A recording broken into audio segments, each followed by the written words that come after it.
Hello, everyone. Thank you very much for inviting me to be part of today's session.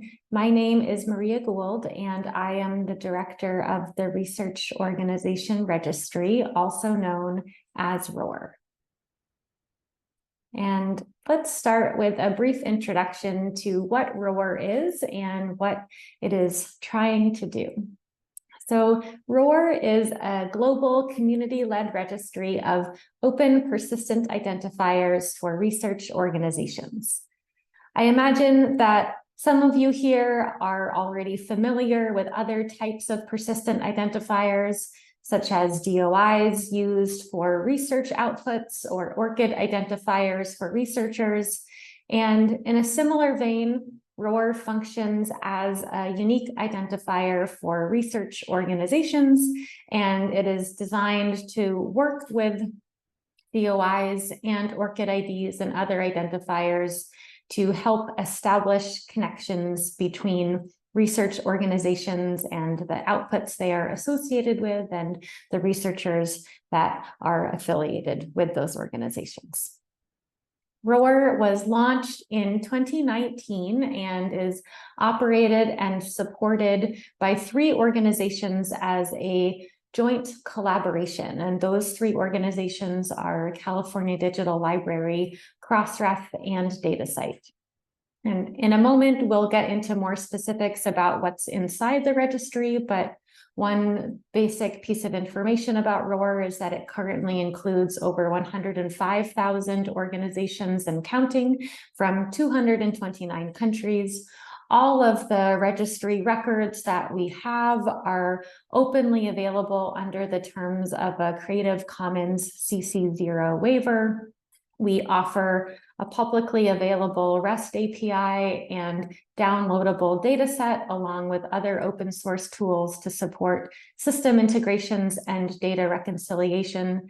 And ROR is already being used or supported in a number of different systems around the scholarly communications and research ecosystems to support better identification of organizations and everything that they are associated with. So that really gets to the heart of what ROR is trying to do, which is to provide an open and usable solution for making information about research organizations cleaner and easier to exchange across the numerous information systems that are in use in our work, so that research outputs can be reliably associated with organizations. And to give you a real life example of the type of use case that ROR is designed to address, I'm showing here on the slide an example of how a literature database system can produce different results when it depends exclusively on free text strings. For instance, let's say we wanted to find all of the research articles published by researchers at Vilnius University. The system is returning different results depending on which version of the organization's name is being entered. On the other hand, if we rely on a unique identifier instead of on free text strings, we can get a more reliable set of results. So this is really what ROR is set up to do. And I'm showing here on the slide a model type ahead integration that is connected to the ROR dataset. And what you are seeing on the slide is that because the ROR identifier is connected through metadata in the ROR record to the many different names that may exist for Vilnius University, we are able to retrieve the university's information depending on many different ways in which the organization's name may be entered, because all of that is attached to and rolling up to a single unique ROR ID.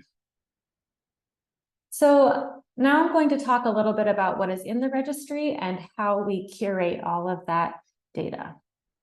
So just to go back to our Vilnius University example, I'm showing a screenshot from ROR's web search interface of the ID and metadata for Vilnius University. So you'll see in the upper left-hand corner the unique ROR identifier for Vilnius University, and then Everything else that you see on the screen is the additional metadata that we are capturing in ROR to support disambiguation and discoverability in different systems that may be implementing the ROR data set. So that additional metadata includes multiple versions of the organization's name. It includes the organization's website. It includes other organizations that the university may be related to or connected to, and then also additional metadata such as other globally used and open identifiers that may also exist for that organization to support crosswalks between different systems.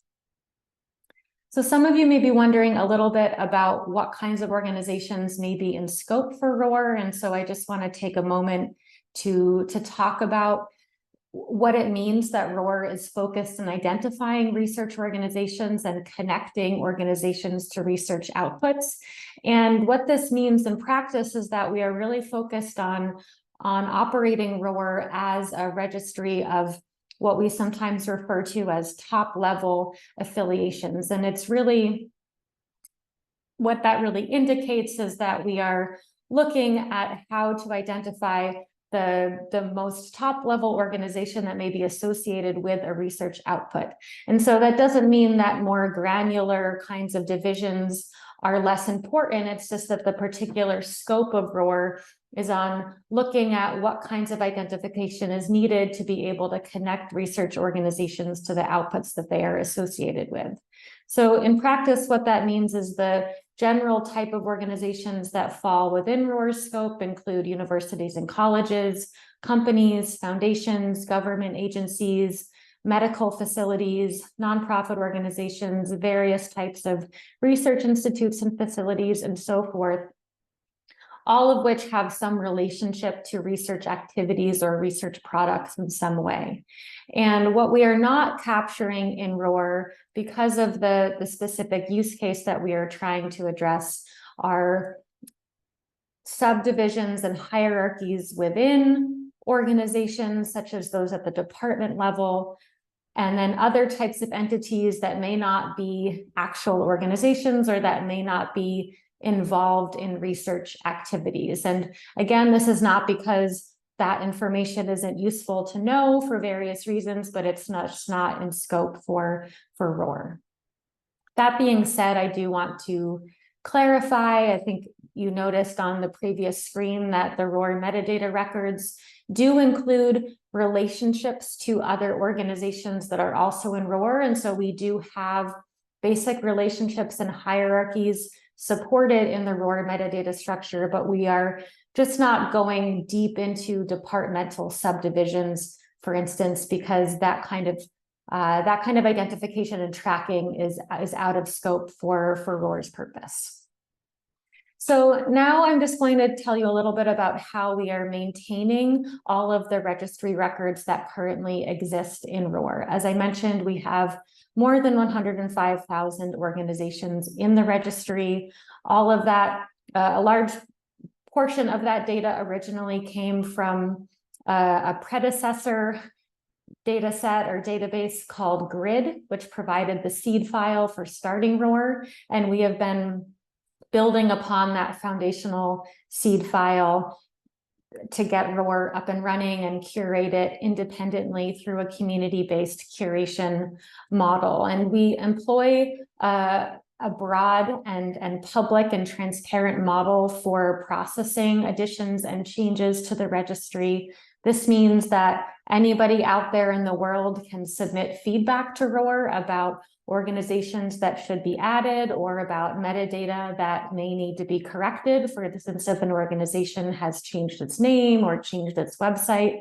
We take in all of that feedback from across the community and we run those proposed changes through a public review process and with the involvement of a board of community advisors who help us to establish consistent policies for our metadata and for adhering to ROR's scope. And we track all of these inputs in a public GitHub repository so that everything is transparent and as open as possible so anyone can follow along and see what kinds of decisions are being made or see what's in the pipeline. And then we update the registry on a rolling basis, currently about once a month, sometimes more frequently. And so we're trying to make sure that the registry is as comprehensive and as accurate and as up to date as possible. And as part of that, we're trying to keep it updated as frequently as possible so that the data can be used immediately by the various systems that are integrating it. So before I move on to the next section, I just want to, just take a moment to clarify a little bit about what it means really for an organization to be in ROR. I talked a moment ago about the scope considerations, and something that sometimes comes up that is related to questions about ROR's scope is that inclusion in ROR can sometimes be mistaken for a mark of legitimacy or a marker of an organization's quality. And I just want to emphasize the notion that ROR is really set up to provide an open data set, an open data file or registry, if you will, of identifiers for research organizations that can be used to provide and meet various use cases in scholarly communications. And so what we're not doing in maintaining ROR is commenting in any way on an organization's legitimacy or quality. And so if an organization is in ROR, simply means that it is or has been or will be associated with research activities or research outputs in some way. And that's a really important point that I encourage everyone to be aware of.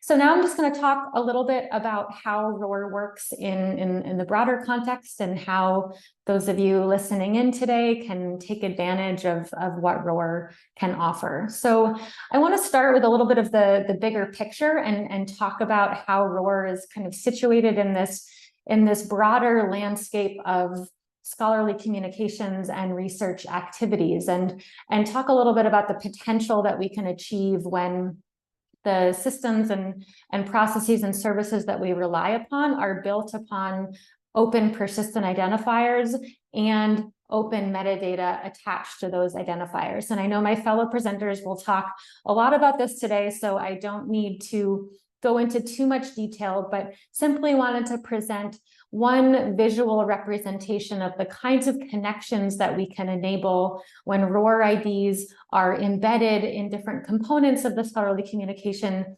landscape and in this ecosystem. And in doing so, we can ask and answer important questions about how research organizations are connected to research outputs and how those outputs are connected to researchers and what kinds of grants and funding activities were associated with those researchers and research outputs, for instance. And so what we can really achieve in relying upon open persistent identifiers and open metadata is a fuller picture of research and a fuller picture of information about research. And so I know that many of my fellow presenters will touch on this, so I'll just leave it at that and now go into a couple of specifics about what that can look like in the context of ROR.